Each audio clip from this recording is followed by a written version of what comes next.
Proses persalinan normal. Tahap persalinan dimulai saat kepala bayi masuk lebih rendah ke dalam panggul kamu, kemudian mulut rahim mulai menipis dan melebar. Selama ini mungkin kamu akan merasa kontraksi lebih kuat, teratur terjadi setiap 5-20 menit, dan nyeri punggung bawah dan kram perut tidak menghilang. Mungkin juga akan ada lendir darah atau kecoklatan, kemudian air ketuban pecah atau mengalir secara terus-menerus.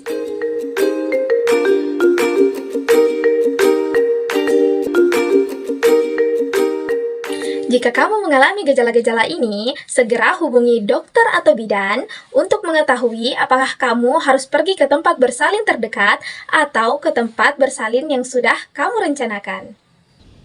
Baik, jika kamu ingin mengetahui proses persalinan normal, silahkan perhatikan video berikut.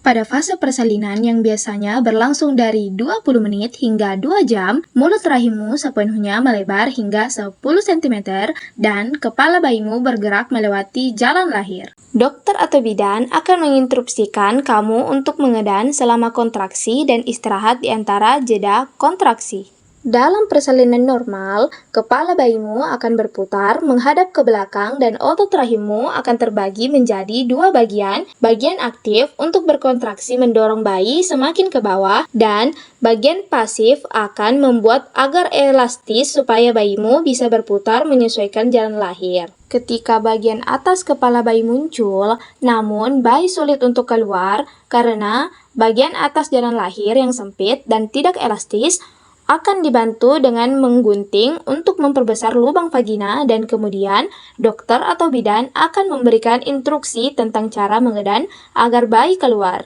Saat kepala bayimu melewati jalan lahir, biasanya akan membuat kepala bayi menjadi memanjang. Hal ini akan kembali seperti semula dalam beberapa hari sesuai dengan bentuk aslinya. Kemudian, setelah kepala bayimu keluar dari jalan lahir, bahunya akan berputar menyesuaikan dengan jalan lahir. Setelah bagian terbesar bayi keluar, bayimu akan meluncur keluar dengan mudah sampai kaki.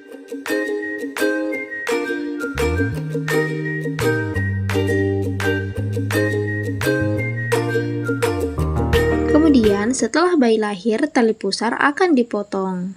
Pada tahap ketiga persalinan tetap terjadi kontraksi, namun lebih ringan sekitar 5-30 menit untuk membantu mendorong plasenta keluar dari rahim. Nah, setelah tahap ini biasanya dilakukan inisiasi menyusui dini dengan memposisikan bayi di dada ibu untuk melakukan rangsangan awal pada bayi.